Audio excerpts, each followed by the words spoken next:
आया था वो कुछ ऐसा आया था, E इक्वल टू 1/4 P आया था, याद है? P/R। क्या यही वाला वैल्यू निकाले थे? ठीक है, लॉन्ग कैलकुलेशन लॉन्ग है, लेकिन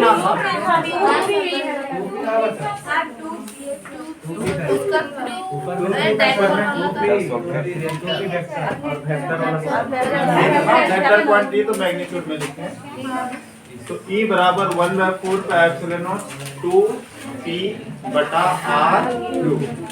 यही वाला आया था।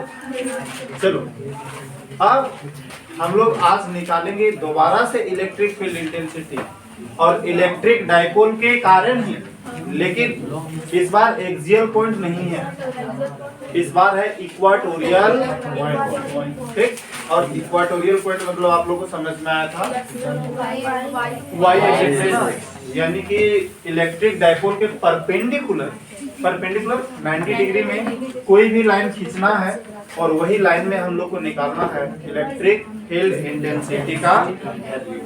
ठीक है, तो हेडिंग बनाओ, electric field intensity, electric field intensity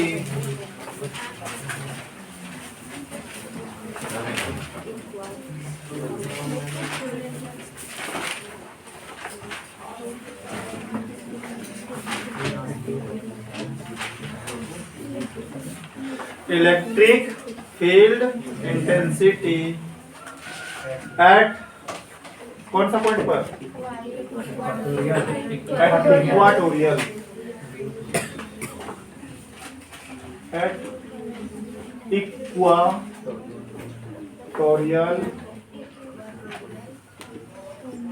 point, लेकिन किसके कारण? इलेक्ट्रिक डाइपोल के कारण, ड्यू टू इलेक्ट्रिक डाइपोल।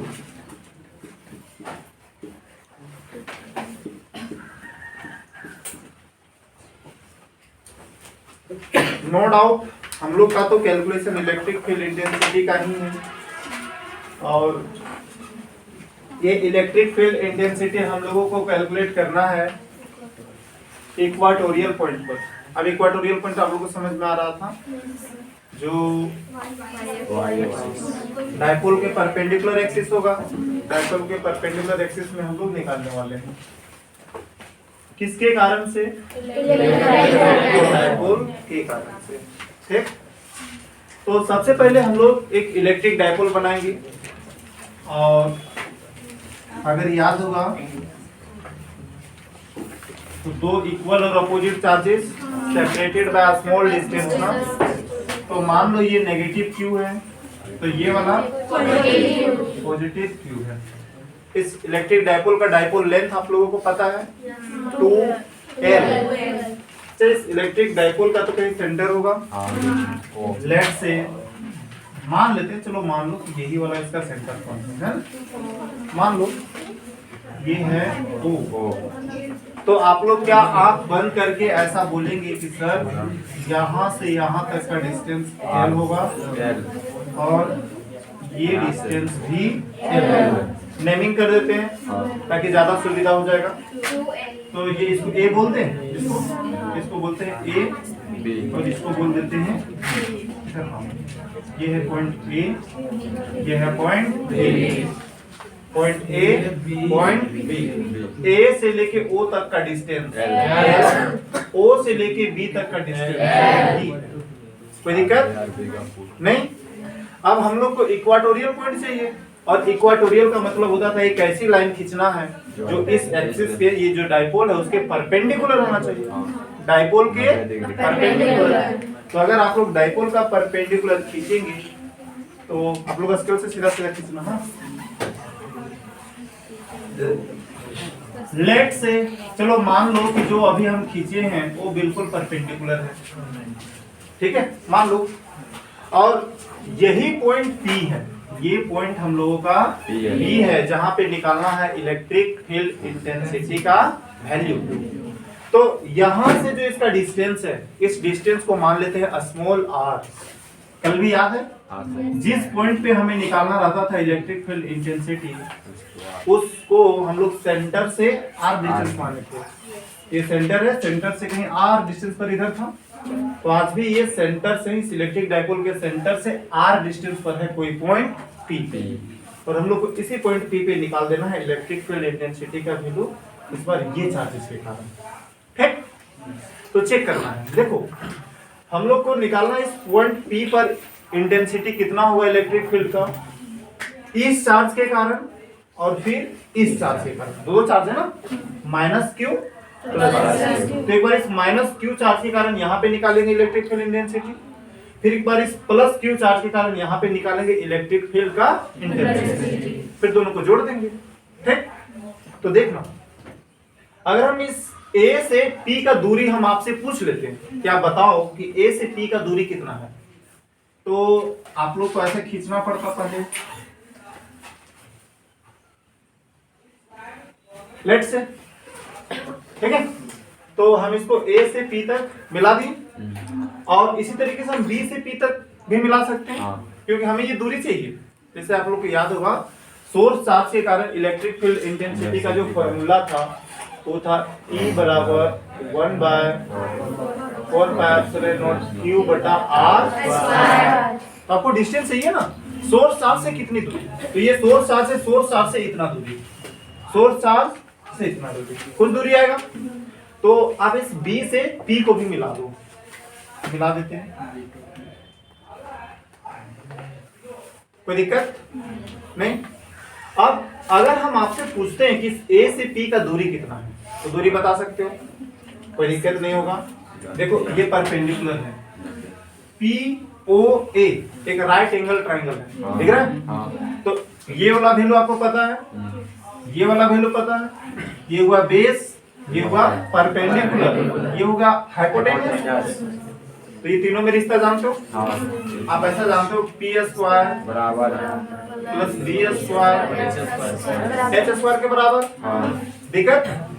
अब एक बात बताओ, यहाँ से H² का वैल्यू निकालना है, ये तो हाइपोटेन्यूज है ना, H² का वैल्यू आ जाता P² P मतलब ये वाला आ जाएगा R का स्क्वायर, B नीचे वाला L का स्क्वायर। तो हमें तो केवल H का वैल्यू चाहिए ना, ये तो अभी H² का वैल्यू निकल के आ रहा है। अगर H का वैल्यू चाहिए तो आ जाएगा दिक्कत हुआ? चलो, अगर दिक्कत नहीं हुआ तो हम इसका वैल्यू पुट करते हैं कि A से P का जो वैल्यू आएगा वो आएगा √R²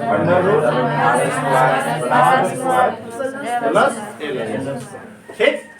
और जब आप B से P निकालेंगे तो दोनों तो एक ही है, दोनों एक ही है ना, दोनों एक ही, तो वैल्यू सेम आना चाहिए।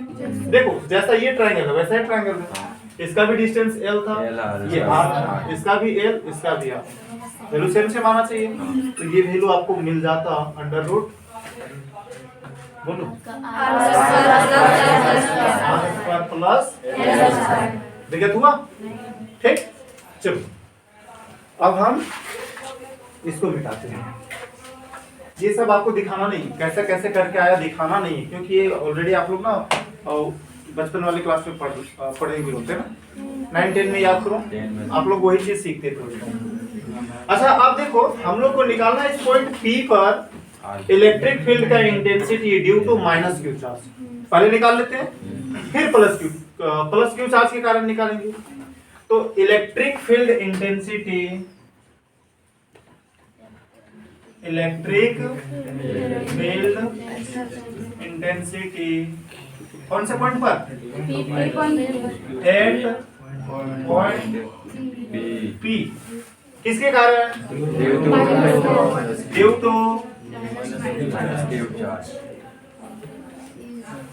To minus q. ठीक है, इस माइनस क्यू चार्ज के कारण आपको कितना दिखाई देगा इस P पॉइंट पर इलेक्ट्रिक फील्ड इंटेंसिटी? तो आप लोग जानते हो कि E माइनस क्यू है ना, माइनस क्यू लिख देंगे, कितना बराबर 1/4πε0। ठीक, जिस चार्ज से ले रहे हैं तो चार्ज ये ले रहे हैं, केवल मैग्नीट्यूड निकालें, ये नेगेटिव साइन हमें डायरेक्शन बताता है, ठीक है। तो केवल हम लोग मैग्नीट्यूड ले लेते हैं, ठीक। मैग्नीट्यूड लेंगे तो हम माइनस को दिखाएंगे नहीं, तो ये आ जाएगा Q बटा R स्क्वायर। R ना मतलब R था जिस चार्ज से जिस पॉइंट में निकालना है वहां तक का दूरी, यहां से यहां तक का दूरी, तो ये है, इसका स्क्वायर कर दें, आपको दिख जाता under root R square plus L square का होल स्क्वायर। क्या ये स्क्वायर रूट कट जाता? स्क्वायर रूट कट जाता। अच्छा चलो माइनस दिखाई देते हैं, नहीं तो फिर आप बोलेंगे कि सर उसको आप उड़ाए क्यों, लेकिन फिर बता रहे हैं जब हम इसका वैल्यू यूज करेंगे मैग्नीट्यूड के फॉर्म में तो हमें ये माइनस साइन को लेना नहीं। अच्छा ये वाला इसके साथ ये कट जाता, कोई दिक्कत नहीं है। अच्छा बताओ यहाँ पे इस इलेक्ट्रिक फील्ड का डायरेक्शन किधर होगा, क्योंकि वेक्टर क्वांटिटी है। देखो ये माइनस चार्ज है, कहाँ से आएगा? इंफिनिटी से आएगा, यहाँ आके खत्म हो जाएगा, तो इंफिनिटी से आया यहाँ आके खत्म हो गया, यानी इसका जो डायरेक्शन है ना आपको दिखाई देगा, इधर दिखाई देगा P से A की ओर, समझ पा रहे हो। और इसको हम लोग नाम दिए हैं E माइनस वेक्टर क्वांटिटी है, हम वेक्टर डाल दिए, ठीक है। चलो हम लोग को एक वैल्यू मिल गया, यहाँ पे अगर डायरेक्शन दिखा रहे हैं तो वेक्टर डाल देते हैं। अब यहाँ पे बोल देते हैं अलोंग, ये किधर लगा है? अलोंग P से एक लाइन और आगे दे लें ताकि यहाँ पे जो कट किए हैं, कट करने के बाद जो वैल्यू बचा उसको लिखेंगे हम लोग। तो हम लोग को मिल जाता E due to minus Q charge बराबर negative of 1 by 4 pi epsilon naught Q बचा ये अलोंग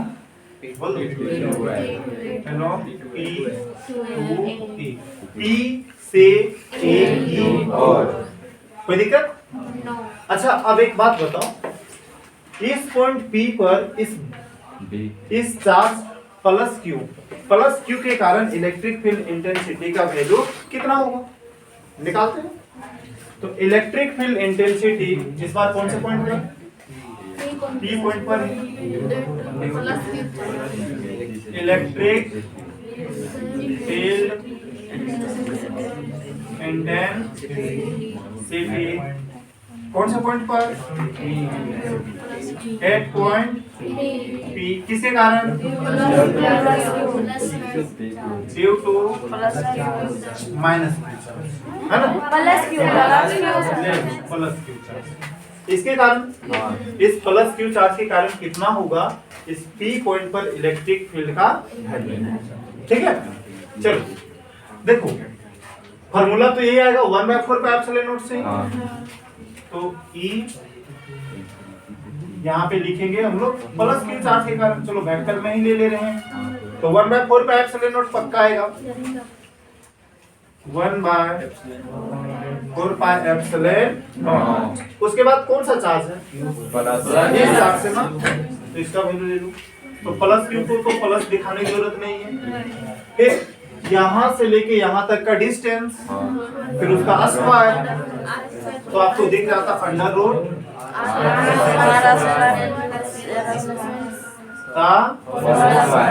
ठीक है। अच्छा ये वेक्टर क्वांटिटी है, इसका डायरेक्शन भी होना चाहिए, डायरेक्शन किधर होगा? पॉजिटिव चार्ज से निकलता है, तो B से P की ओर अलोंग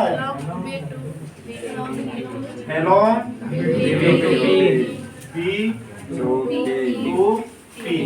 दिक्कत हो रहा है क्या? एक लाइन बस यहाँ पे लिखेंगे, उसके बाद हम लिखेंगे, लिख दें। चलो तो E due to plus q का जो वैल्यू आएगा वो आएगा 1/4 पाई एप्सिलॉन नॉट क्यू बटा R square plus L square, ठीक है। along B to P vector में है, इसीलिए हम डायरेक्शन मेंशन कर दिए, ठीक।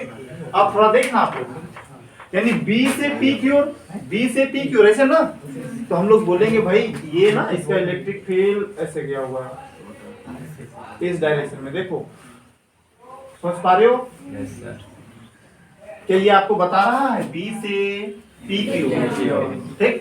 तो ये आया कौन से चार्ज के कारण, E due to plus Q, ठीक। अब हम हेडिंग को मिटा रहे हैं, ठीक है। हेडिंग तो आप लोग नोट डाउन कर लिए, चेक करना। अब आप लोग एक चीज थोड़ा यहाँ पे गौर करो तो आपको पता चलेगा, ये लाइन देख रहे हो, इसको ठीक से देखो, ये वाली थीटा एंगल में झुका हुआ है। अगर ये थीटा में झुका होगा तो पक्का ये भी थीटा में झुका है, क्योंकि देखो ये तो बीच है ना, सेंटर पॉइंट है, ये भी सेंटर पॉइंट है, और दोनों ये एक्सट्रीम पोजीशन पर, ये दोनों का दूरी बराबर है, ओ से बी भी बराबर दूरी पर और ओ से ए भी बराबर दूरी पर। तो जितना एंगल में ये वाला झुका है उतना ही एंगल में बी वाला भी झुका होगा, यानी कि बी से पी जिस एंगल में झुका हुआ है, ए से पी भी वही एंगल में झुका हुआ है। इतनी बात समझ में आया?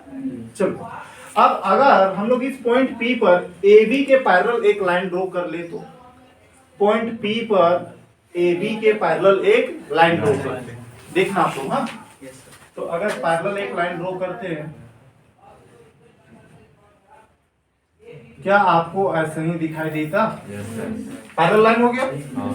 अब एक चीज यहाँ पे देखो और इसको नोटिस करने की कोशिश करो, अगर ये एंगल थीटा है तो आप लोग आंख बंद करके बोलेंगे सर ये वाला एंगल, ये वाला, ये भी थीटा होगा। समझ पाए? आप लोग याद करो, आप लोग पढ़े थे, ये वाला पढ़े थे, इससे पैरेलल लाइन होता था, इसे कट करता था।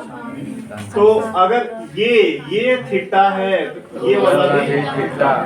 आप लोग ये बचपन क्लास में पढ़ करके आए, पीछे वाली क्लास में आप लोग पढ़ करके आए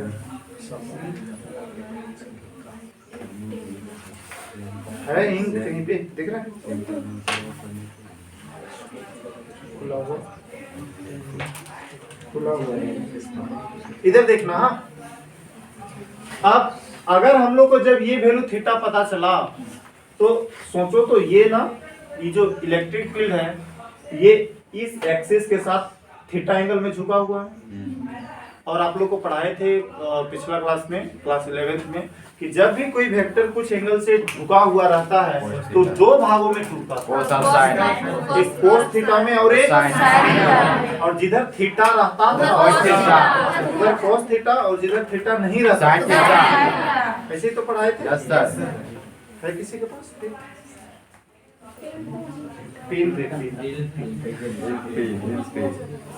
जाओ ले आओ वहां से।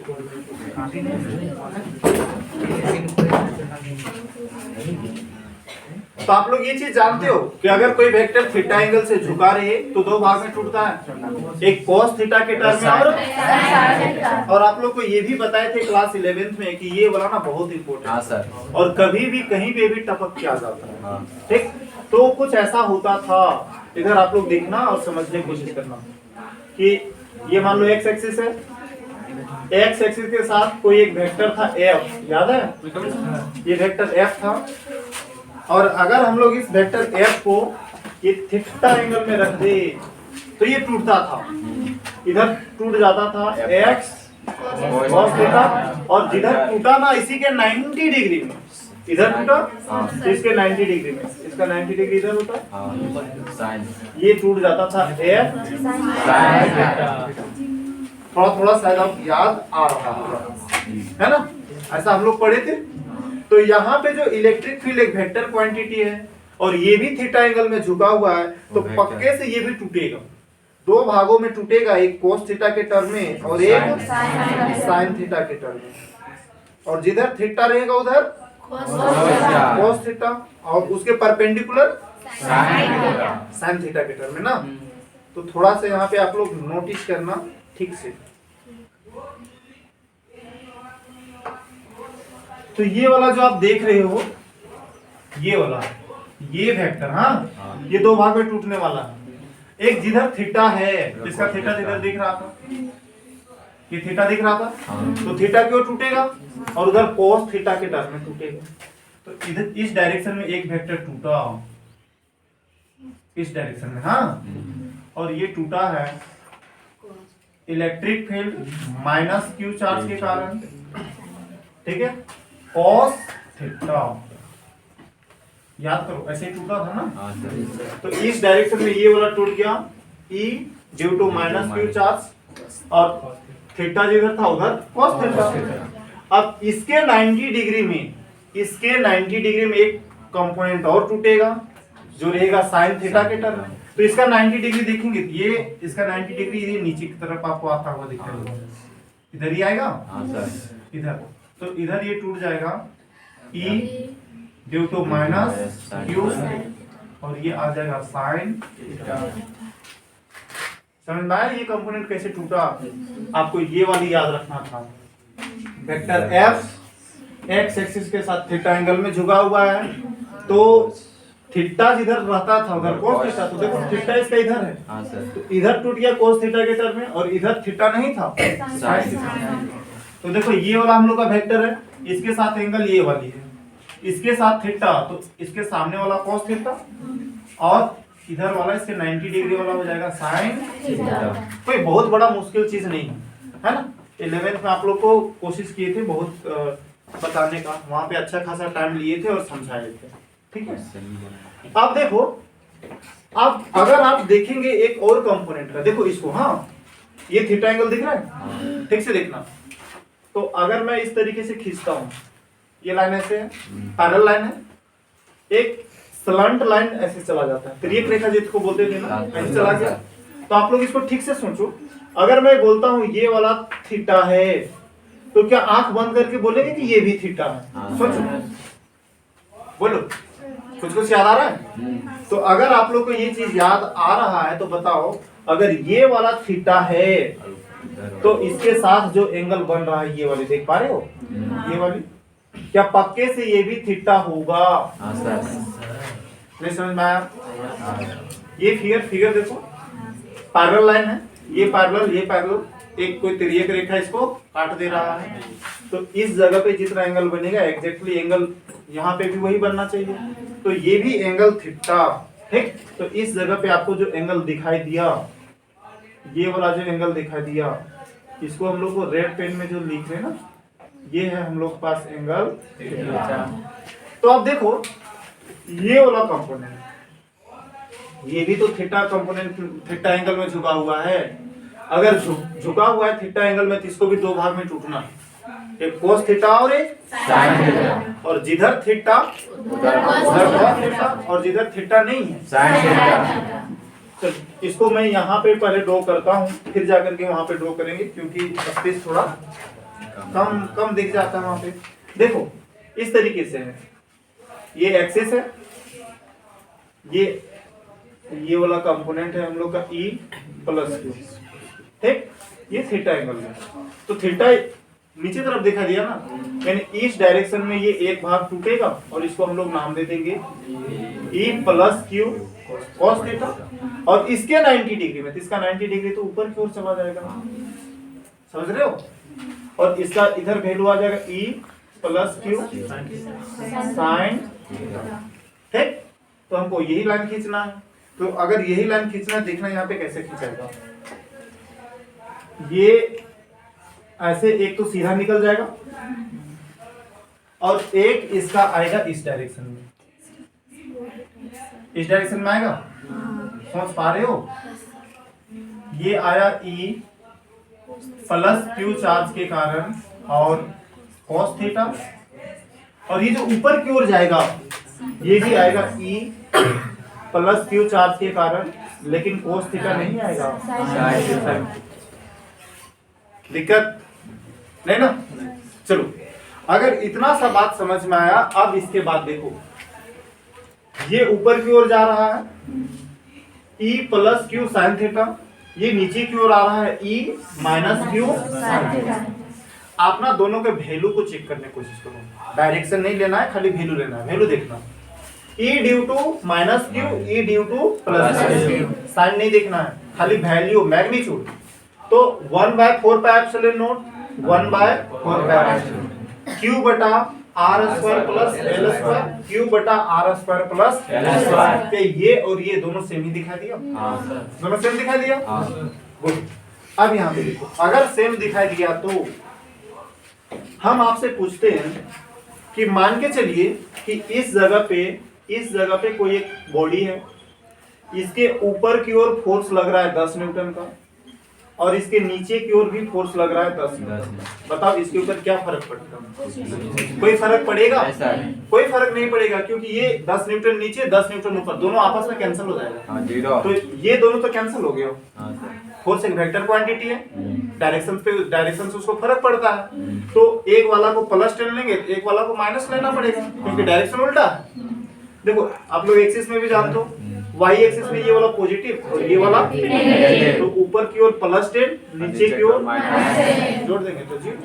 तो ये दोनों सेम टू सेम है, ऊपर और नीचे सेम टू सेम, लेकिन दोनों का डायरेक्शन उल्टा है। तो भाई इस पॉइंट पर, ये जो पॉइंट P है, याद है ये वाली पॉइंट हम लोगों का P है, इस पॉइंट P पर इसके कारण और इसके कारण कोई इफेक्ट नहीं आएगा, क्योंकि दोनों आपस में कट जाएगा। इतनी बात समझ में आया? क्योंकि जितना वैल्यू ऊपर उतना ही वैल्यू नीचे। कैसे? आप लोग, हम लोग यहाँ पे कैलकुलेशन करके रखे हैं, दोनों का वैल्यू निकाल करके रखे हैं, दोनों का मैग्नीट्यूड जो है वो हम लोगों का सेम दिखाई देता है।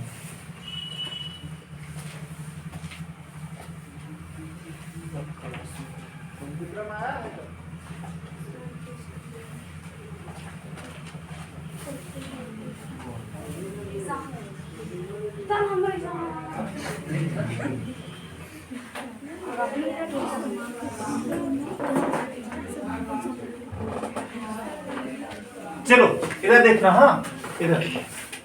अब बताओ इस P पॉइंट पर इफेक्ट सिर्फ आपको कौन से डायरेक्शन में दिख रहा है? इसके कारण तो कोई इफेक्ट नहीं, इसके कारण कोई इफेक्ट नहीं। अब आपको दिख रहा है इफेक्ट एक तो इसके कारण और एक इसके कारण, ये दोनों के कारण ना।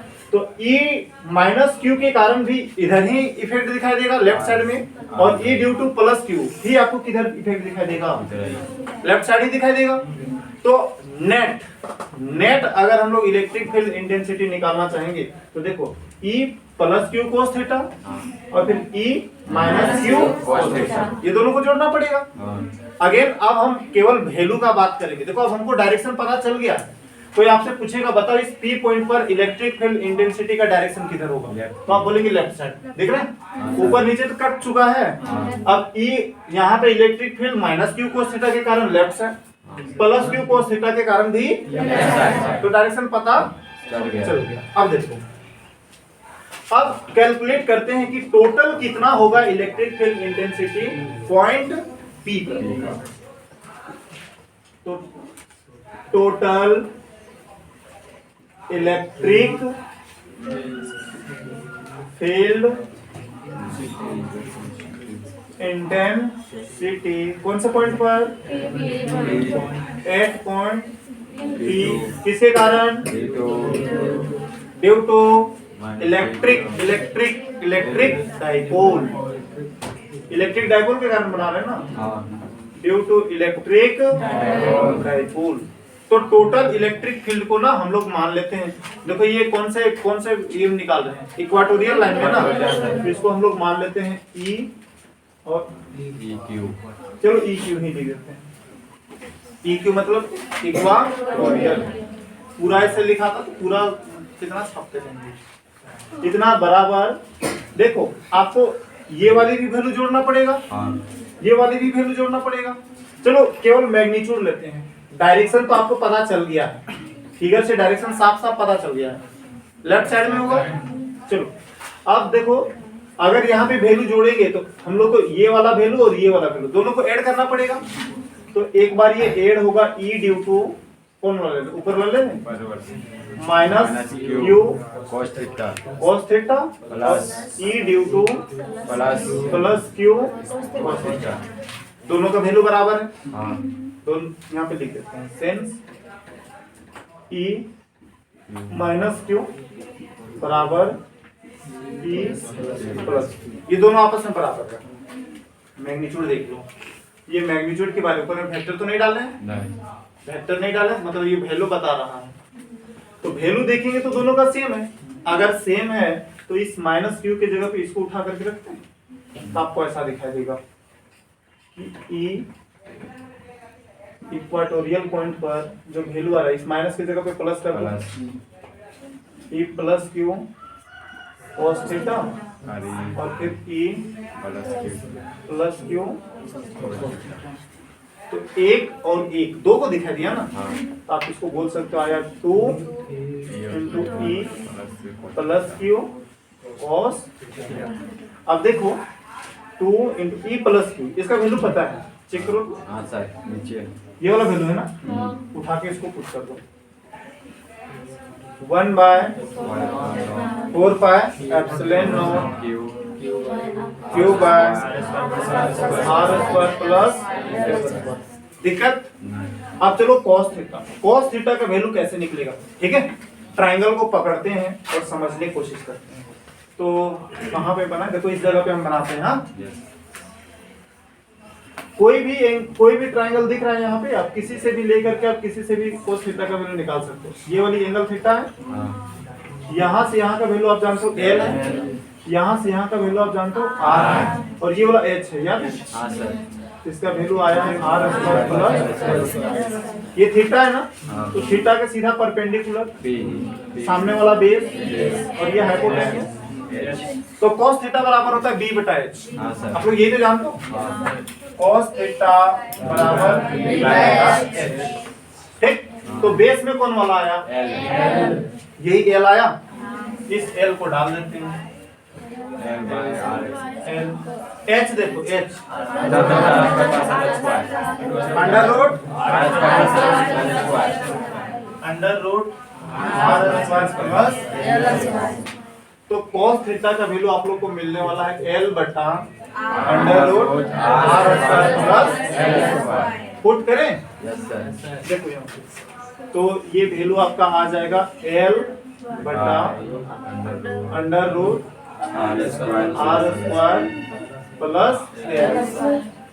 देखो ये जो 2 दिख रहा है, इस 2 को यहाँ पे कर दे, Q इंटू 2L। हाँ सर, अच्छा देखो रूट जानते हो, रूट का मतलब होता है, जैसे अगर मैं मान लो लिख रहा हूँ अंडर रूट x, इसका मतलब हुआ x का पावर 1/2, ठीक। तो यहाँ पे ये अंडर रूट x आया है, मतलब अंडर रूट कुछ क्वांटिटी आया है, मतलब इसका पावर कितना है 1/2। अब थोड़ा सा यहाँ आप लोग देखना, इसको मैं केवल फॉर्मेट करके लिख रहा हूँ, अच्छे से सजा के लिख रहा हूँ। हाँ, Q इंटू 2L बटा, देखो इसका पावर 1 है, R square plus L square का पावर 1, और ये R square plus L square का पावर 1/2, पावर 1/2 है। हाँ, तो अगर ये दोनों को जोड़े 1 प्लस 1/2, 1 प्लस 1/2, 3/2 आ जाएगा, ठीक है। इसको अगले स्टेप में लिखेंगे। लेकिन उससे पहले आप लोग चेक करो कि Q इंटू 2L, आप लोग ये चीज P होता था ना, तो ये आपको मिल जाएगा 1/4 पाई एप्सिलॉन नॉट, तो P बटा, ये दोनों का पावर अभी जोड़े थे, 3/2 R square plus L square, और इसका पावर 3/2। ये कहाँ पे आया था, E इक्वाटोरियल में ना, ये जो वैल्यू हम लोग निकाल रहे हैं वो निकाल रहे हैं इक्वा, ठीक। कोई दिक्कत? आप बिल्कुल अंतिम में पहुंच गए हैं। अगर हम लोग बोलेंगे कि भाई इस L का वैल्यू बहुत कम है और इस R का वैल्यू बहुत ज्यादा है, लास्ट क्लास में याद है ऐसे हम लोग बोलते थे, तो वही वाला हम लोग यहाँ पे करते हैं। देखो तो इस जगह पे पीछे से दिखाई देगा ना, कंडीशन डालते हैं, if L है ना is very less than R, तो आप लोग को ये जो L स्क्वायर का वैल्यू दिख रहा है, इसको आप लोग 0 कर देंगे, तो आप लोग ये जो L स्क्वायर दिख रहा है इसका value approx zero, zero put कर दो। तो जीरो अगर पुट करेंगे तो आपको दिखाई देगा इक्वाटोरियल पॉइंट पर 1/4 pi epsilon naught P by R square plus L square की जगह जीरो, तो लिखने की जरूरत है क्या? नहीं। अब आपको दिखा देगा कि R स्क्वायर का पावर 3/2। अब जब पावर का पावर रहता है ना तो आपस में गुना होता है। हाँ सर सेम। तो 2 को गुना कर दो 3/2, कितना मिलेगा? 6/2। इसके साथ क्या बढ़ जाएगा? फिर बचेगा खाली 3 ही मिलेगा ना, हाँ। ठीक है। तो ये स्क्वायर और ये स्क्वायर ये दोनों आपस में कैंसिल कर जाएगा, कैंसिल कर देगा। ये कट मार दिया, इसके साथ कट हो गया। तो अब आपको क्या बचता हुआ दिख रहा है? R का पावर 3। तो आपको बचता हुआ दिखाई दिया कि इक्वाटोरियल पर 1/4 पाई एप्सिलॉन नॉट P बटा R, ठीक है। लास्ट वाले फॉर्मूला के साथ क्या फर्क है? एक तो वेक्टर देखो यहाँ पे हम लिख रहे हैं कि ड्यू टू एक्सियल का जो वैल्यू निकल के आया था 1/4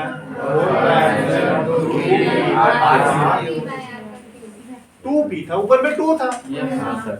मतलब एक्सियल में ना, एक्सियल में जितना भी इक्वाटोरियल में इलेक्ट्रिक फील्ड इंटेंसिटी का वैल्यू होगा जस्ट उसका 2 गुना दिखा डबल ना।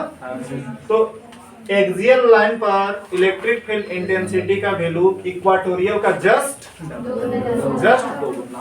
तो यहाँ पे लिख लें कि एक्सियल का जो वैल्यू होगा वो होगा 2 गुना ई इक्वा। दिक्कत नहीं? इसका डायरेक्शन तो हम लोग जान चुके हैं, बाई साइड, लेकिन एग्जाम में थोड़ी लिखेंगे कि बाई साइड है ना? तो उसको क्या बोलेंगे देखना। पहले याद करो, आप लोग इलेक्ट्रिक डायपोल मोमेंट का डायरेक्शन बताए थे। हम इस फिगर को मिलाते हैं, इसको इधर देखना। हाँ इधर आप लोग को बताए थे कि electric dipole moment minus Q charge plus Q charge. तो आप लोग को बोले थे इलेक्ट्रिक डायपोल मोमेंट का डायरेक्शन इलेक्ट्रिक फील्ड का उल्टा होता है। तो इलेक्ट्रिक फील्ड प्लस से माइनस क्यू, तो ये प्लस से माइनस इस दिशा में है इलेक्ट्रिक फील्ड का डायरेक्शन। तो इलेक्ट्रिक डायपोल मोमेंट का डायरेक्शन किधर है? इस साइड, ये वाली ना। तो देखो ये माइनस क्यू से प्लस क्यू, यहाँ पे अगर आप चेक करेंगे तो इलेक्ट्रिक डायपोल मोमेंट का डायरेक्शन दिखाई देगा राइट साइड। समझ पा रहे हो? तो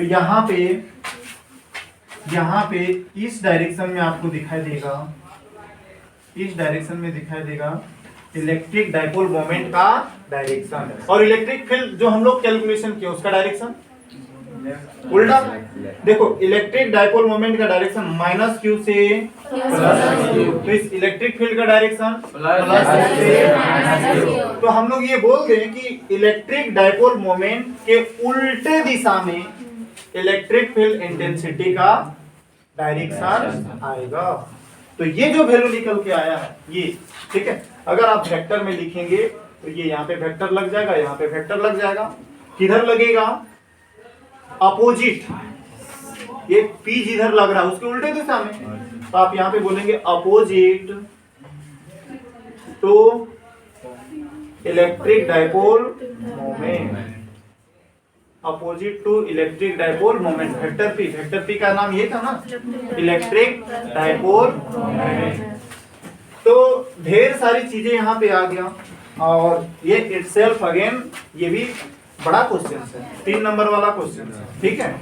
तो एग्जाम में अगर आपसे क्वेश्चन पूछेगा या तो एक्सियल पूछेगा या तो इक्वाटोरियल पूछेगा, दोनों नहीं पूछ सकता। आप देख रहे हो? और भी नहीं देगा अगर दोनों, हाँ दोनों में से कोई एक क्वेश्चन और में नहीं देगा, और में नहीं, क्योंकि क्वेश्चंस सिलेबस बड़ा है, क्वेश्चंस का कोई कमी नहीं है। तो इस वजह से यहीं से मतलब एक्सियल और इक्वेटोरियल में कोई और करके दे दे कि भाई दोनों में से जो वाला जानते वो वाला बना ले, ऐसा नहीं करेगा, क्योंकि क्वेश्चंस का कमी नहीं है। ठीक है। क्लास 12 में आपका सिलेबस बड़ा है और बड़ा होने के कारण क्वेश्चन बहुत सारा है। अगर क्वेश्चन बहुत सारा है तो ऐसा नहीं करेगा ना कि एक ही टॉपिक से उठा करके दे देगा, लगभग तो ये एक ही टॉपिक है। ठीक, तो पहले बताओ कहीं से किसी जगह पे पूछने वाला चीज है, समझने वाला खाली कैलकुलेशन का इधर उधर कैलकुलेशन हुआ है। बाकी आप लोग एक बार बड़े शिद्दत के साथ वीडियो प्ले करके देख लेना। आराम से हम कोशिश किए हैं सारी चीजें बताने का। अगर फिर भी दिक्कत होगा तब तो फिर बता ही देंगे, ठीक है। तो पहले तो आप लोग को ये फिगर बनाना है और फिगर बना करके आपको 2-4 लाइन लिखना है, ठीक। तो चलो फिगर बनाओ जल्दी से, उसके बाद 2-3 लाइन लिखवाएंगे, उसके बाद आप लोग का पूरा सेम टू सेम छापना है। सारा चीज हम वर्ड में लिख दिए हैं।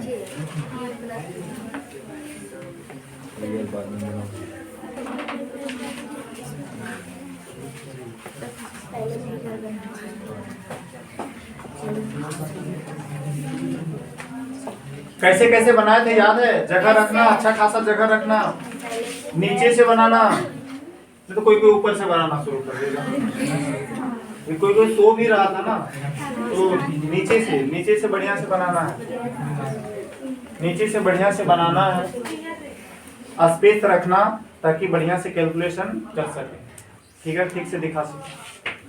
आप हेल्प ले लो स्केल का, स्केल की मदद से खींचेंगे तो बढ़िया सुंदर सा बनेगा figure.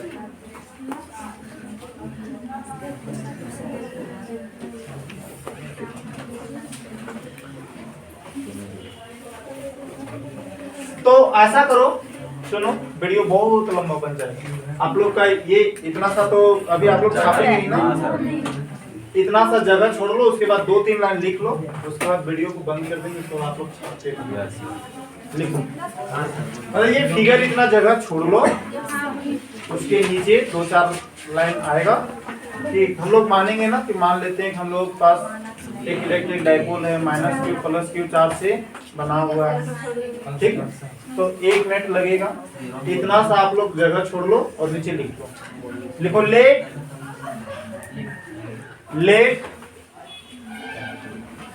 N electric dipole,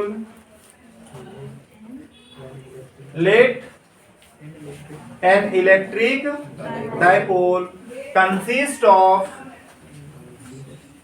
-q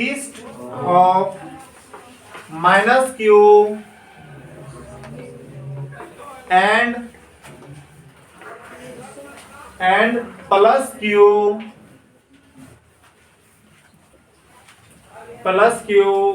charges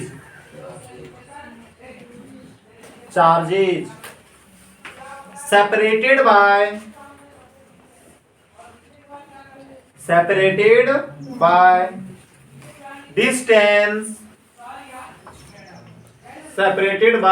distance 2l। देखो यहां से यहां a से b तक का लेंथ अगर आप चेक करेंगे कितना है 2l ना, तो separated by distance 2l, full stop. अब देखो हम लोग मान लेते हैं कि कोई पॉइंट P इक्वाटोरियल लाइन में एक पॉइंट है जो इस इलेक्ट्रिक डाइपोल से r डिस्टेंस पर सिचुएटेड है। लिखो late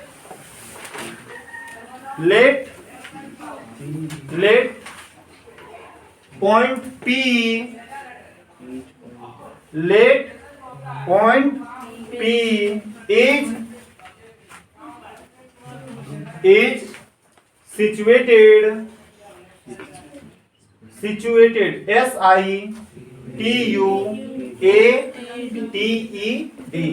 situated at equatorial line, at equatorial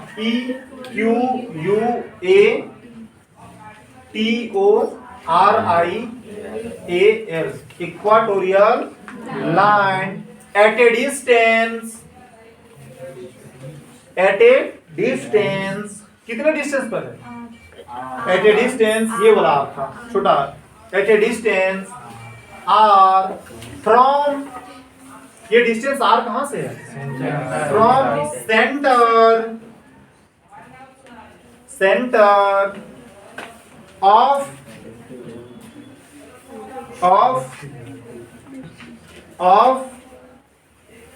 electric dipole,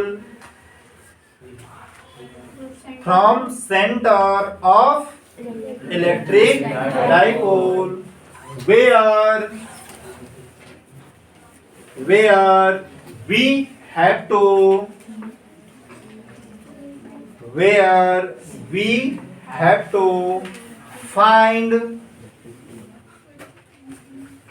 where we have to find electric field intensity,